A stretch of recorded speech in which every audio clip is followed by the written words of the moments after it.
The title is Securitizing Secularism through Sexuality.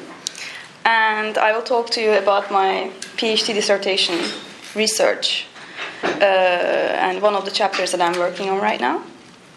So to start with, from February to September 2011, I conducted fieldwork in Turkey, mainly in Istanbul and in Muğla, a small city in the southeast.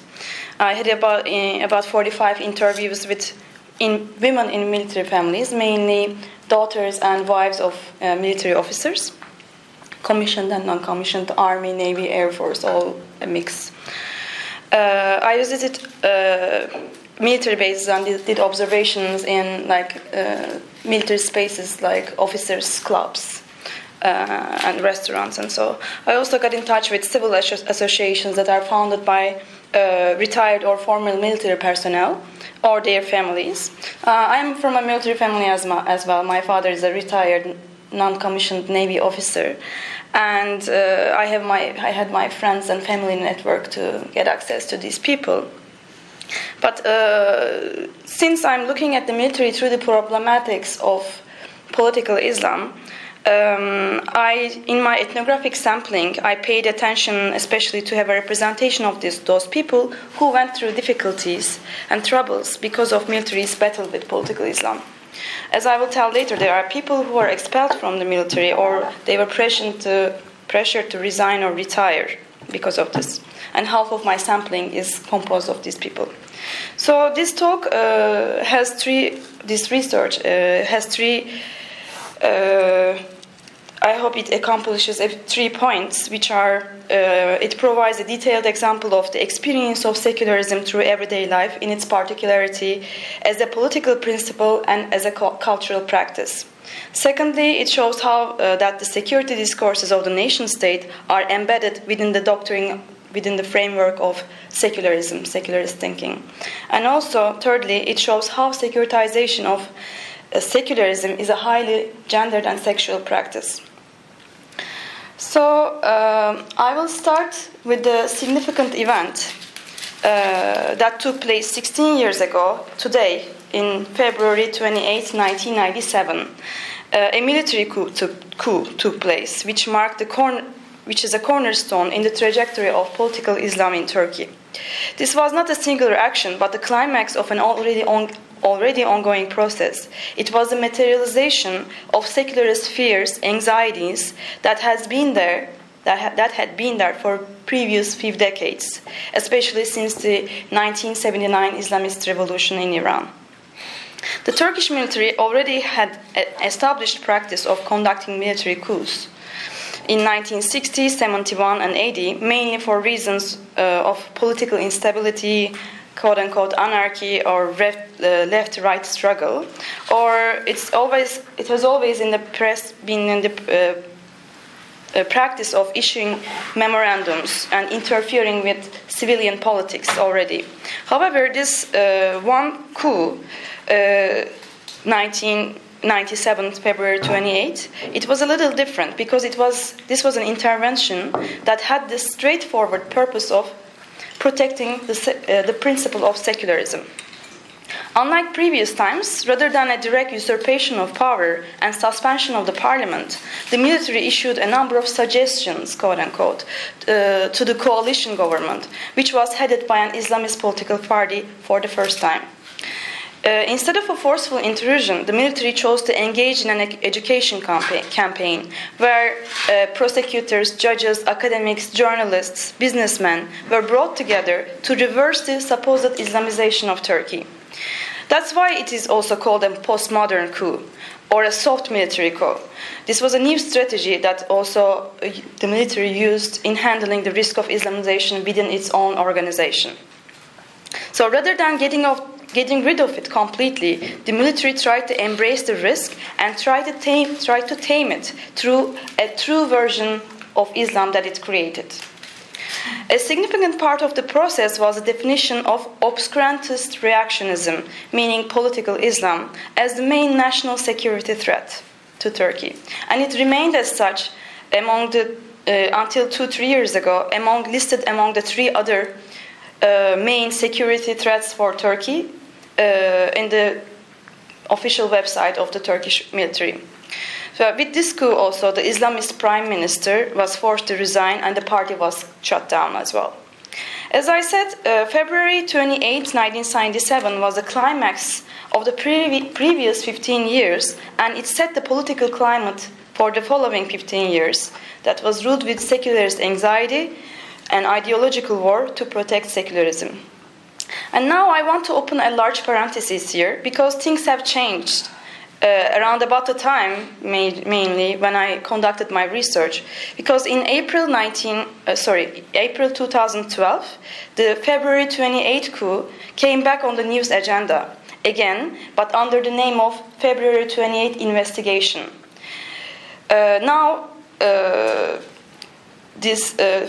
The conductors of this postmodern coup are being tried with allegations to obstruct civilian politics and democracy.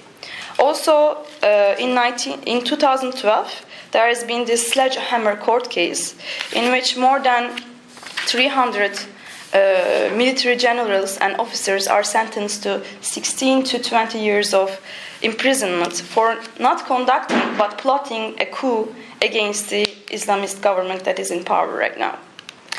So there's a sea change over the decade and a half. But the story I'm going to tell you today is more about the past, the February 28, 1997, and the whole process and the discourses that surrounded it. The secularist mentality of the military against Islamic identities and its constituency, the security practices that were enacted on the ground, and how it affected the life in the military base. And finally, I will talk about the centrality of women's bodies and sexualities within this framework. So let me start by secularism. What exactly was the secularism that the military is trying to safeguard? I define secularism from a thoroughly post-structuralist perspective, informed by the scholars such as William Connolly and Talal Asad. So rather than taking its conceptual dichotomies, the secular and the religious, as given, I look at the complexities and interpenetrations between these concepts. I do not define secularism as a prerequisite for the establishment of a democratic public space that is ruled by rational discourse, but I see it as a manipulable tool for the exercise of sovereign power. Excuse me. So when I say the Turkish Republic was founded in 1923 as a secular modern nation state, I do not mean the complete rule of non-religion or rationality, but I point at the intention in principle to break off from the religious Ottoman past and to engage in a Western modernization project. As various studies reflect, Turkish secularization was a twofold process that aimed at clearing the state apparatus, that is law, education, state institutions, and political parties, from religious references. And it was also a process of integrating all religious affiliations, public religious affiliations, and practices under the state's Directorate of Religious Affairs. This was integration and control over religion, also imposing and promoting Sunni Islam as the official state religion over other religions and other sects of Islam. So what we engage with today under the name of political Islam is Sunni Islam in Turkey. In the militarist discourse too, there's an effort to control and define true religion through Sunni Islam, because it is the religion of the state. It is integrated in the convergence of nationalist and militarist discourses to create the nation, bring individuals together, recruit soldiers, and invite them also as the military to a sacred duty. So secularization processes took place in early 1920s as a series of sweeping cultural reforms. Islamic leadership and Sharia law were abolished early 1920s. Religious schools were closed. Also, sanctions were enforced pertaining to people's ways of dress and education in order to create homogenized, unitary, and modern public space. Representation of gender identities was significant too. Hat law, was introduced in 1925 to modernize men's outfit. Religious dresses and garments were banned, except for religious officers. But the main project of secular modernity is best reflected through its ultimate which I define as ultimate project, is the Republican woman. Sorry, the image isn't reflecting. This is an old photograph, but you see women with the skirt and hats rather than religious dresses there, I hope. I don't know why it looks like that right now. The idea of emancipating women from the confines of Islamic patriarchal regime was essential. Increasing public visibility of women and their citizenship rights with the new civil code that replaced Muslim family law, and it also gave equal rights to women in each sphere of law. All these processes were accompanied by a campaign for women's education and the abandonment of veiling. So, modeled on a European style of dress, the Republican woman took off her religious dress and her headscarf. Her head is open, her skirt is shorter compared to the past. But still it's not too tight, it's not too open, not too revealing. The Republican project on women was a work of actually a balancing between cultural sexual mores and the modern outlook, modern European outlook. Because women still embodied so many values, they are the honor of the state, mothers of the nation, nurturing figures or caregivers. They look modern, but they are still wrapped up in traditional roles. It is important to emphasize this, that as much as religious, quote-unquote, Islamist woman regulated through her religious dress, the Republican woman is regulated in terms of her dress and sexuality as well.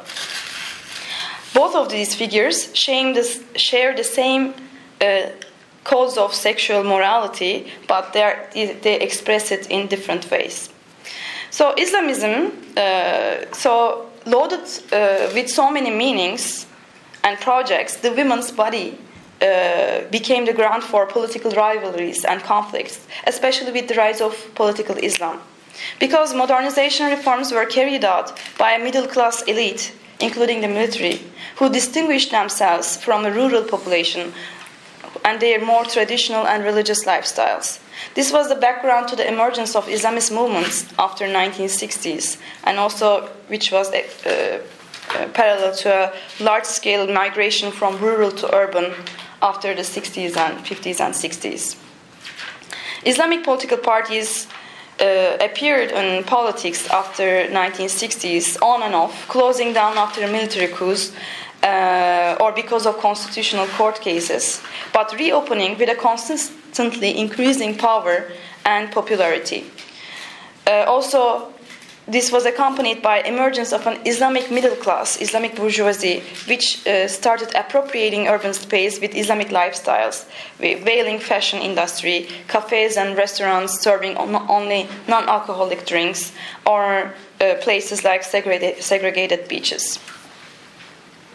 These transformations were significantly marked by the presence of headscarf women who became the symbol of Islamist politics.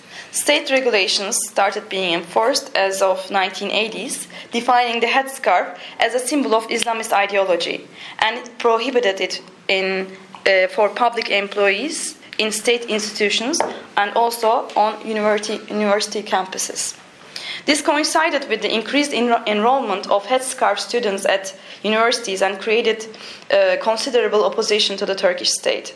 So, like the image of the emancipated Republican women who represented modern secular republic, headscarfed women became the marker of Islamism and it became a propaganda item for Islamist political parties.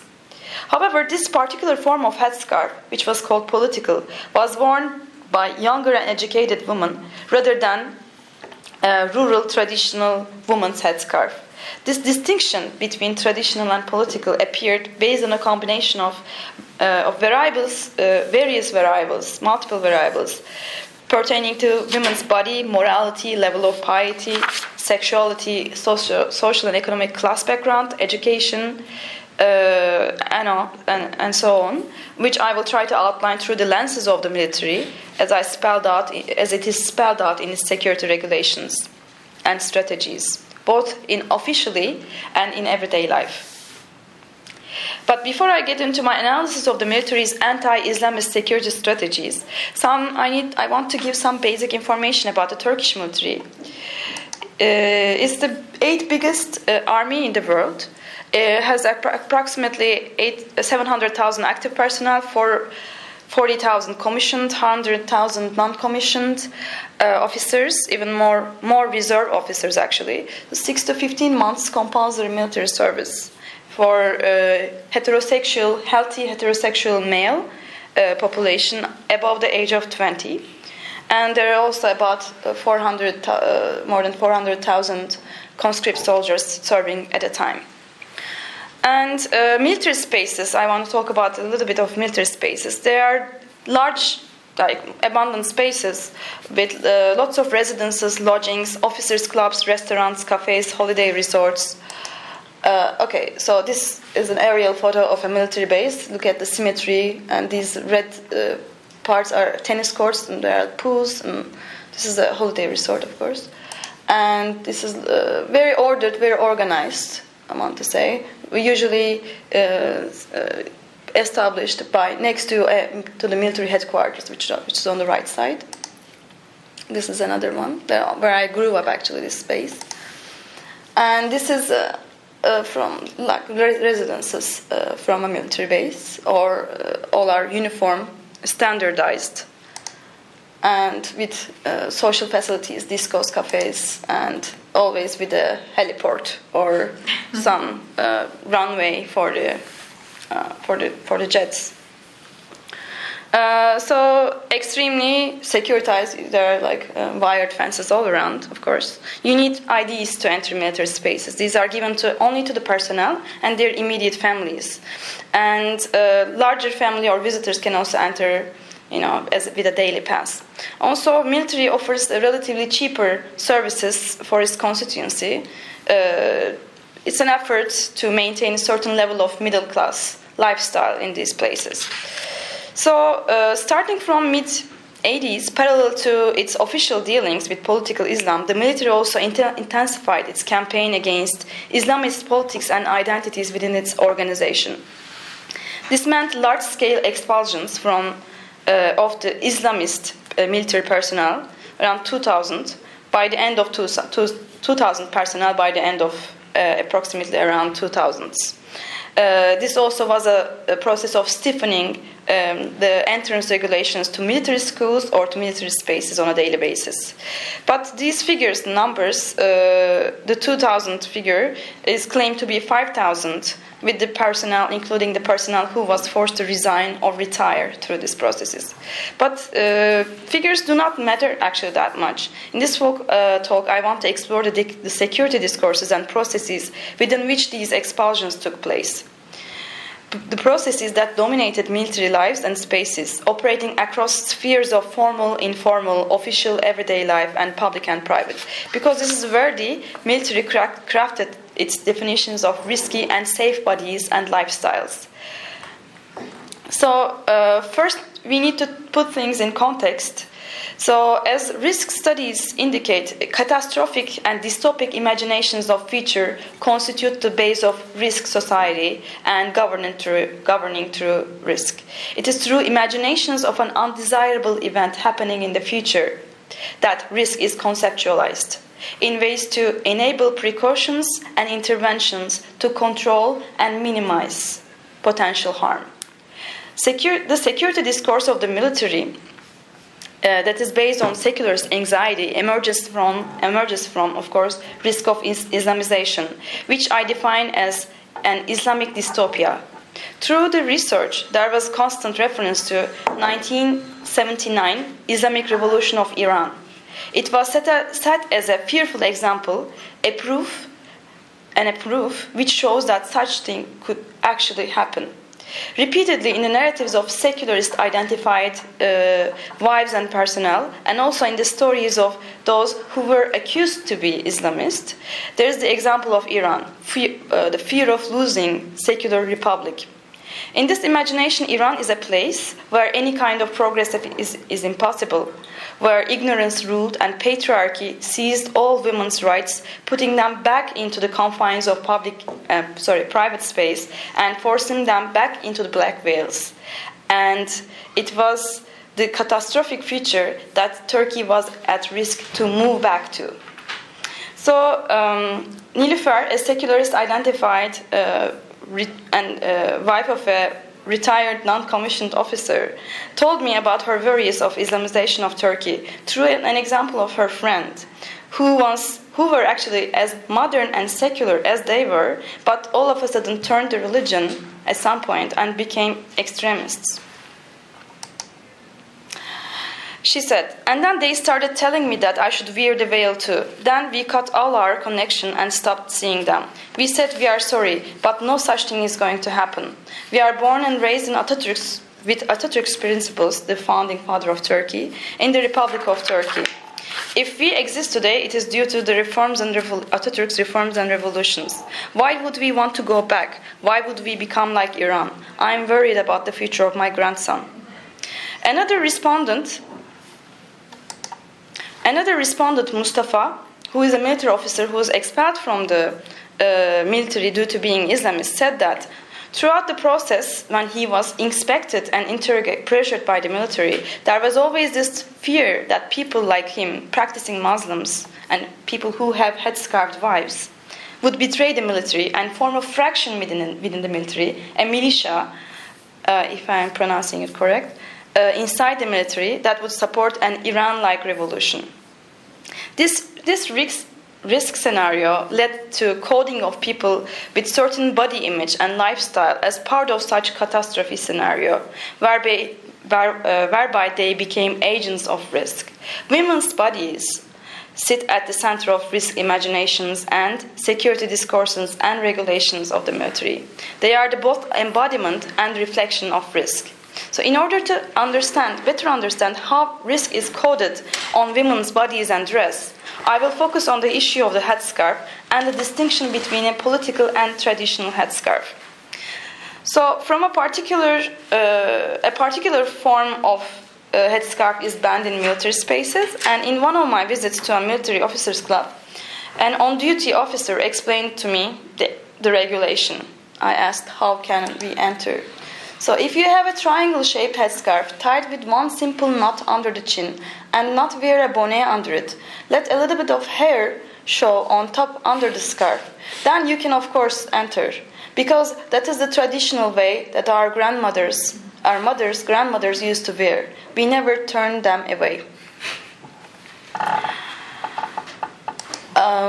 This is my friend. I asked her to model for me. So this is basically the way he is describing. Little hair with one simple knot. So in order to understand what constitutes risk here in this picture, not in this picture, but in the definition, we need to dissect this quotation, because there are multiple references and truth claims in this officer's quotation. So the requirement for the simple knot under the chin means that the headscarf should not be worn too tightly, that it should not be secured and stabilized with a pin. This makes the pin of the headscarf, literally, as a part of a security regulation, where women entering military spaces are asked to take off their pins and make a knot under the chin. So one of my respondents says, when I was entering, I took off the pin of my headscarf and tied it the way they wanted. But then I changed it when I went in. The soldier was following me constantly to tell me to take off my pin again. When last time he came, he begged, saying that he will get beaten up if I don't. Just because of that, I took off the pin. After that, I was making a knot. She's showing on herself this way, that way, trying to tighten it. In 2 minutes, it gets loose again. You greet someone, and it gets loose. That's what they want, actually. So according to Einer, the military wants her to loosen her headscarf, which is reflected in many other interviews where the women were asked to, or demanded, or pressured to take off their headscarves. But why does the military want want to loosen the headscarf? Or what's the problem with the bonnet? Because the bonnet is also another accessory that women wear to hide the hair above their forehead, like the pin, because it is an indicator of a too tight and inflexible form of religiosity, which does not suit the secularist thinking. The meaning of this regulation becomes clear in a daily conversations, because when I talk to women who do not wear religious clothing and who do support military's distinction and regulation on the headscarf, they give reactions such as, so what? So what if they just show a piece of hair? What's the big deal about it? So the military, as well as the secular identified community, demand these women to loosen their too tight, meaning irrational, quote-unquote, attachment to religious principles. The secularist perspective, as well as the military regulations, try to tame and domesticate individuals into a sexual regime that demands visibility to those body parts that are coded as sexual by the religious discourse. Ainur says that's what they want in the previous, in this quote, because what they want, the Republican sexual regime demands visibility to female sexuality to some extent, and regulate its sexual relations in public space, not through religious clothing, but through other means, which I will explain soon. So the hair and the neck are coded as sexual in Islamic discourse. That's why there's a need to cover them. This is also seen as an over-sexualization of women's bodies as well. From an Orientalist perspective, of course. The veil reveals what it is supposed to, or it underscores what it's supposed to hide in contrast to its purpose. Because it contradicts, and this way of over-sexualization contradicts the moral code of sexual moral code of Islam, especially when these women wear more fashionable and tighter religious clothing, which the Islamic middle class women do. And they still wear these clothing, and they still make claims to the Islamic sexual codes of morality, and this causes a frustration on the side of the secularist identified women who point out inconsistencies. I forgot to put it on the screen, sorry. In one of my respondents' words, on her eyes there is 5 times more makeup than mine, wearing a red bright lipstick, wearing stretchy pants, and wearing a headscarf. So much for her headscarf, she said. So there's a trick here. This over-sexualization is done through the contrast of religious dress with fashion and makeup, which becomes the source of frustration.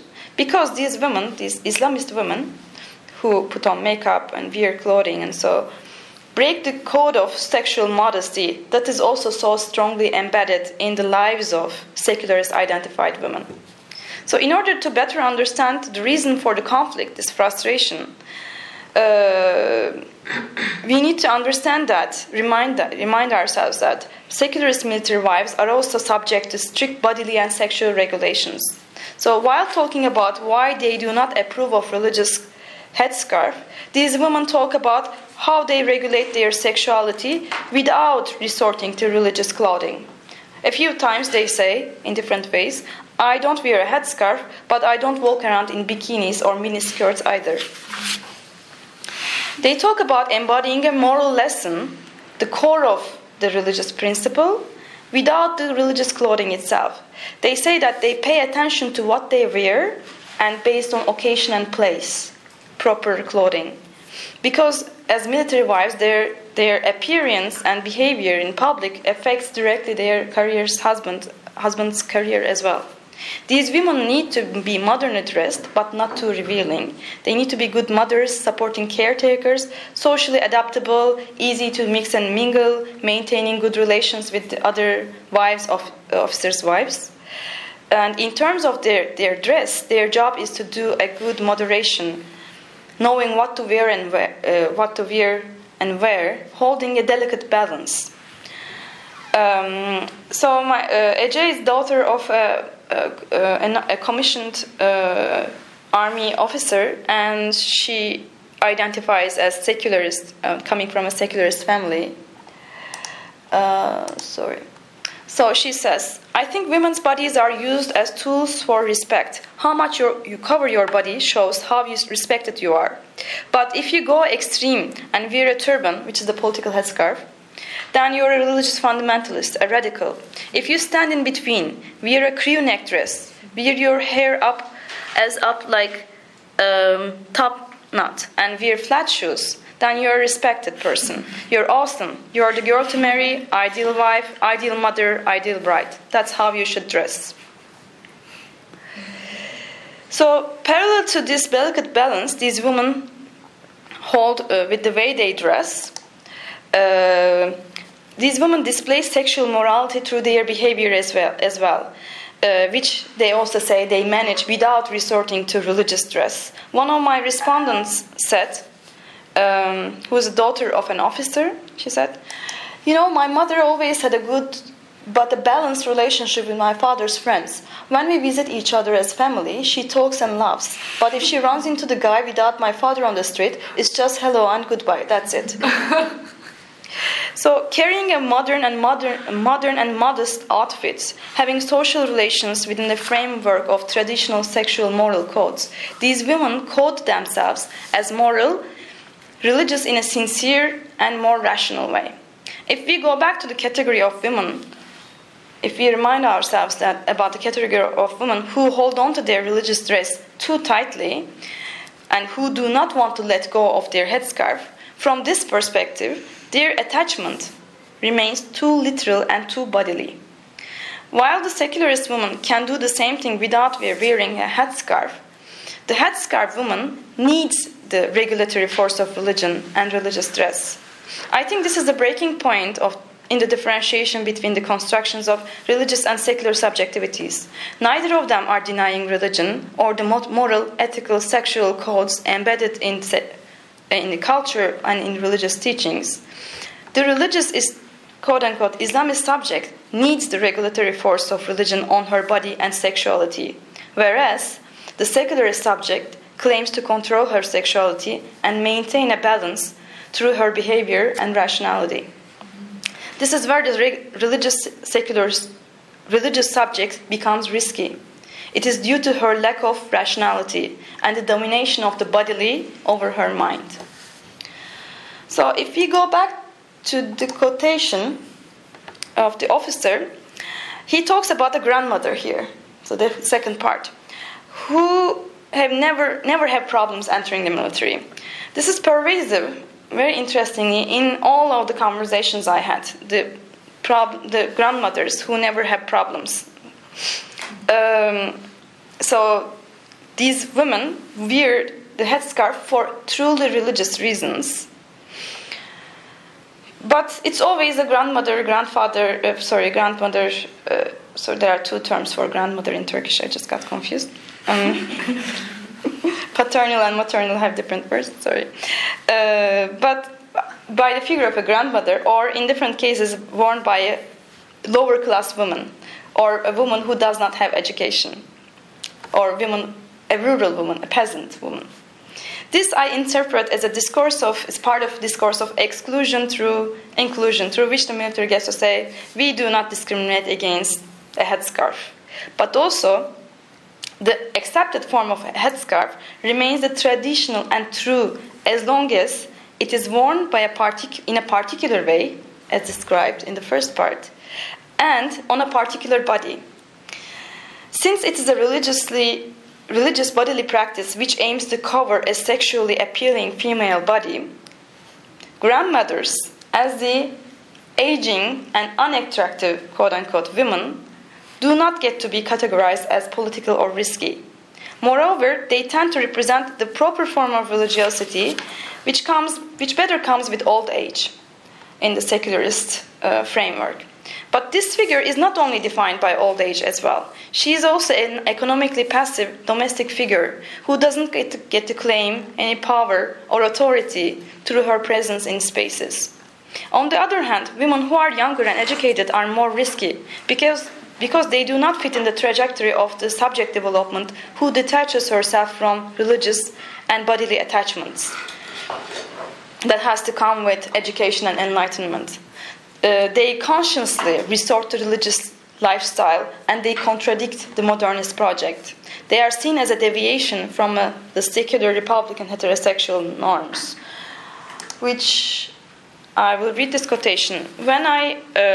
Gülten is a lawyer and she wears a headscarf. She has had problems because of that. It reads, when I was newlywed, I went to the hospital for some kind of test, or I was pregnant, I don't remember. The soldier asked me, this much cc urine you need to give. And then he asked me, do you know what cc is? She laughs. It's so funny, can you imagine? That soldier is probably an elementary school graduate, but I finished university. I told him that I am a university graduate. Sometimes when I get really angry, I tell people that I don't know how to read and write. She laughs. And then she says, sometime when I was living in the military lodgings, they used to ask me if I graduated from Quran school. I say I didn't. Then tell us where you studied. And then when you tell them, law school, about your occupation and so, it changes the way they look at you. It's more hostile. People treat you differently. Through this quotation, we can see that these women who break the relationship between ignorance and religiosity constitute a risk, because consciously they adopt the bodily practice of headscarf, stick to a literal interpretation of religious text. They contradict the sexual regime that secularist thinking imposes, and this in turn makes them representatives of an alternative political regime, makes them political subjects who embody risk. To better differentiate between risky and safe women through age, the older grandmother figure, the military crafts regulations where in some places women over the age of 50 or 60 are accepted as long as they wear a traditional form of headscarf, and younger women are not accepted, even with the traditional headscarf. Or it changes in some places. It's not consistent. So at the checkpoints, they look at the ID for the age. If she is younger, she has to take off her headscarf. If she is older, she can enter. So this is how they try to do it. So as we see, there are a variety of components that are taken into consideration while putting women in and out of risk categorizations. These regulations demonstrate that it is actually a painful process for the military to identify these, who is risky and who is not, the Islamists from the traditional. They know what they want, but it's almost impossible to translate this into a security regulation. So since they cannot just get rid of some people individually, and because of respect also, some sorts of, like the older figures, religious embodiment, the military constantly turns and maneuvers. One of my respondents, who is a headscarf woman who had went through trouble, said, they cannot just tell you to disappear completely, but they create all these rules and categories to get rid of you. So military also never established a concrete standardized entrance regulation as well. It was always hidden. It was applied based on the situation. This also created a vagueness, a vacuum of power where for exercise of secularist thinking. However, the military tried very hard to categorize and define risk. So I found on the web in a newspaper a confidential document, which comes out of the documents of a military prosecutor as a part of a court case right now. That's why it's in the media. It shows which religious groups wears what kind of headscarf here. This was part of the military entrance regulations. So this reflects the taxonomic and categorical thinking of that the military enforced on individuals to create subjects of risk. The military tried to map out and categorize individuals, as we see, in distinct ways. This I define as the merger of risk technology and secular governmentality, which identify individuals through evidences on their body and lifestyle, selectively and rather inconsistently, either refusing them altogether or trying to mold them, recuperate their bodies and sexualities into more proper or acceptable ways. but still keeping them under constant surveillance. For example, those women who gave in to the pressures by the officials, military officials, and took off their headscarf at some point as they live in the residences, they said they never got out of that stigma. They always felt under control, under a glass ceiling. Their husbands never got the promotions that they deserved, which I call as the religious stigma. It never goes away. So, coming to closer to end here, what comes out is that women's bodies sit at the center of risk configurations. They're also the agents. They are also the agents that give meaning to other aspects of the life of an officer, a core reason to investigate that officer in the first place. A few of my respondents said that their husbands and they themselves were pressured a lot to take off their headscarves, and it was clearly indicated by the military officials to those officers that they are excellent officers, hardworking, perfect, but the only problem is their wife's headscarf. Mustafa, who's a person who was expelled, explained to me that he consciously postponed getting married and waited until after 30, because he knew it was going to be a problem when he marries, and he would marry a headscarf woman. After he got married, all other aspects of his life, his religiosity, his social circles, his praying habits, came under scrutiny, and they started being seen in different ways. Likewise, Ainur, one of my other respondents, was told directly by the officials and the secularist military wives in their house visit in social circles that it was through social relations, it was a common way of also religious profiling, Islamist profiling, that her headscarf was the only problem for her husband's career. She was told that she was being a bad example to her surroundings. Her body made the difference. Once she told me another incident. They, meaning the other wives who do not wear headscarf, living in the military lodgings, they were doing religious readings, Quran readings, together at the military lodgings. If they get together, even if 30 people, it doesn't matter. They are reading the Quran together. They said, "You are headscarfed," supposedly, more religious. "You are not joining us. How come?" I told them that there would be problems, complaints if I join. And they were like, "Oh, come on, no way. We have been doing this for weeks. Nothing happened." I said, "Okay, I went that week." Right the following week, the host of the gathering had an investigation. As this incident shows, the body of the headscarf woman changed the meaning of the places they go in. Her presence is the risk itself that transforms that space. What otherwise seen as normal religiosity becomes a political and extremist one once she steps in. So, in other forms of investigations to women's bodies constitute a core point. So I accessed another document with this one. Oh, sorry, I didn't show this quotation on the screen, I guess. You did. You did. I did? I went back, yeah. Oh, okay. So I accessed this survey, which is a confidential document that was leaked out, again, as part of the court proceedings. And these are the questions that those people who go for house visits are a survey that they're supposed to fill in, things they need to pay attention to, the commercial brands, alcoholic beverage, evidence of wig, because wearing a wig was a way of covering for headscarf, with books and magazines and even like white appliances, detergents. A very systematic, very organized way of profiling people in their private spaces.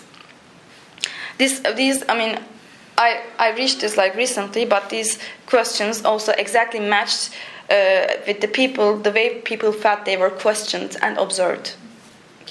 So to wrap it up, many things can be said about the security discourses and security regulations in military spaces. But in this talk, I wanted to make one point clear about the centrality of women's sexuality in configurations of risk within the systematic and algorithmic thinking of the military. I borrowed the notion of risk algorithm from this scholar Louise A. Moore, her analysis of post-9/11 securitization processes. Amor explored the risk algorithm as a formulaic approach in connecting evidences about individuals for probabilistic risk calculations. So this, she argues, is an increasingly widespread method and a form of mentality that sets an explanatory framework for cross-referencing between everyday life details and other formal security procedures for terrorist profiling. So evidences are connected across spheres. Taking this concept framing a few steps further, I frame this as a sexual risk algorithm of the secularist thinking. What we see here, what I presented, is a clear logic in which a set of variables are taken into consideration while identifying risky and safe bodies in a very formulaic manner, categorizing them. The military first identifies the risk on women's bodies, develops strategies to monitor and police and correct the risk on the body, and finally puts the women's body at the center as a defining value to connect and make sense of other evidences from a personnel's life in a systematic and algorithmic way, in which women's bodies constitute, I want to say, the X factor. We don't have to say that, but it becomes a defining value. So I hope this explains how the securitization of secularism is actually a process of securitization of women's bodies and sexualities. It's an exercise of patriarchal secular sovereignty through women's bodies. And that's the end of it.